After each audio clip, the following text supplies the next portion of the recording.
So you ever wondered what it's like to be recruited to the University of Oklahoma? Have you ever wondered, what do the coaches say when they're in the house? What does Coach Brent Venables use as the closing statement to bring these players in? How was he able to close these top 10 classes 3 years in a row? 2 of his own, 1 that he had to salvage when the old regime left? What is the words he used to get parents to say, all right, I'll send my child across the country to play for you? How does he gain that trust? Oh, Coach Venables revealed it. He talked about it on the SEC network, and it's got fans excited.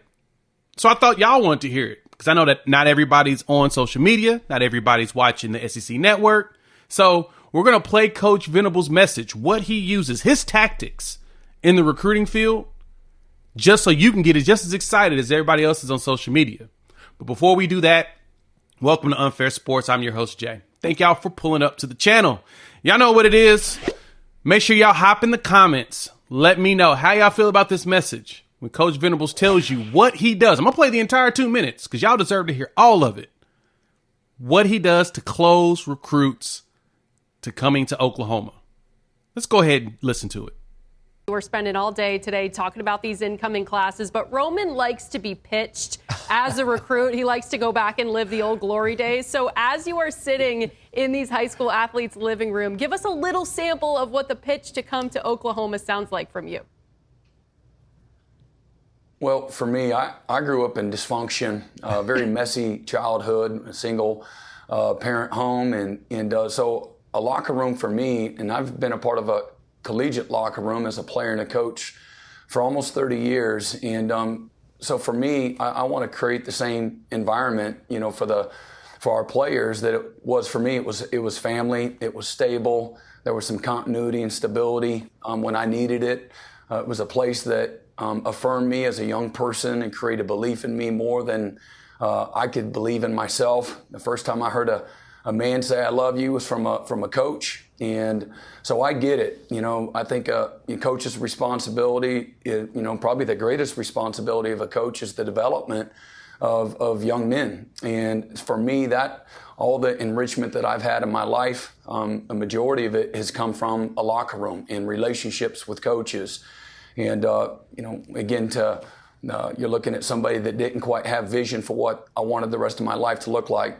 And I got that, again, from my coaches. So I want the same type of environment, for our players, a place that it's okay not to be okay. It's safe, it's enriching, it's nurturing, it's, the discipline and the accountability and structure that you all need to stay in your lane and to chase your goals and your dreams.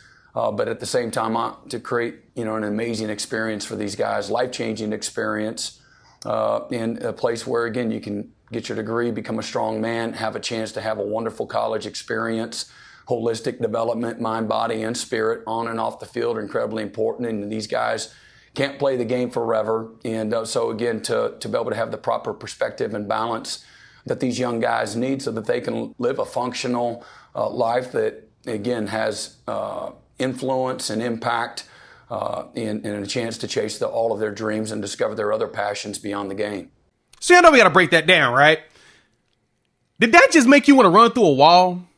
Like, it's not even the fire up type message that he's providing. It's the realness to it, right? It's the vulnerability. It's the truth that he's dropping to these recruits and to the families. And it's funny because after this came out, Travis Wilson, the co-offensive coordinator for the Dallas Cowboys, wide receiver coach, former Sooner, played 06. And actually before that, and he immediately quote tweeted it and said, yeah, the dude walks the walk. He talks the talk and he walks the walk. So he is who he say he is. And even some other players also jumped in and chimed in about Coach Venables and their experience. And so the reason he can have that message, the reason he can have that testimony, not only is it because of his childhood, he mentioned that, coming from an unstable situation, first time hearing a man say, I love you was from a coach. It's the fact that the knock on Coach Venables is him being a coordinator for too long. He stayed in places for too long. in a society where everybody likes to jump from job to job within 1 to 2 years, which honestly, as a early millennial, late Gen Xer, that is the norm. That's common. It's building that experience so that you can move on to the position you truly want. But Venables did it differently. He focused on honing his craft. 3 jobs. 3. He's only coached at 3 schools. Have y'all realized that? Like, Coach Brent Venables has only been 3 places. Kansas State, Oklahoma, Clemson. That's it. That's a rarity in the coaching ranks because most coaches are not successful enough to last at a place as long as he has. So it always baffles me and also cracks me up that anyone believes that Coach Venables can't be successful in the head coaching ranks when he was able to keep jobs as assistant coaches consistently on a regular basis. Like, he was able to keep his job at Oklahoma. Of course, you know, Sooner fans wanted to see change. And so he bounced out, went to Clemson, helped win 2 national championships with some of the top ranked defenses in the country. And it's easy for offenses to be really good when the defenses are absurd.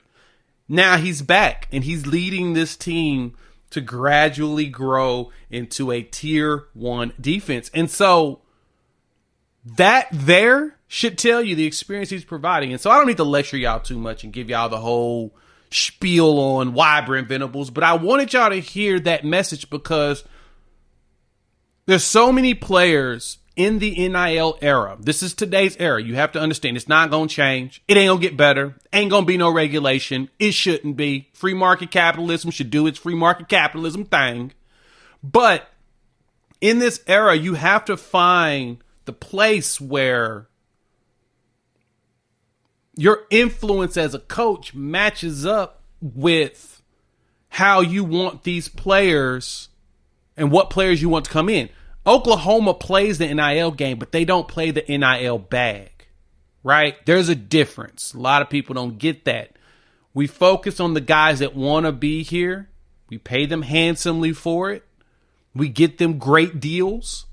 But at the same time, the whole focus here is for you to play football and potentially go pro.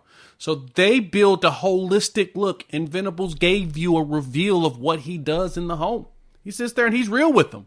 He keeps it straight, keeps it 100. And based upon the reviews I've heard, yeah, that's what he really be doing. So that's why you hear high praise from your boy on Venables. That's why BV We Trust shirts exist. You can get that in the merchandise shop if you want one. But we talk about how this team will be built different. It's going to look different. It's going to excite every single one of you as fans because he's a real one. He's gave you the real, and you should feel the real because I sure felt it.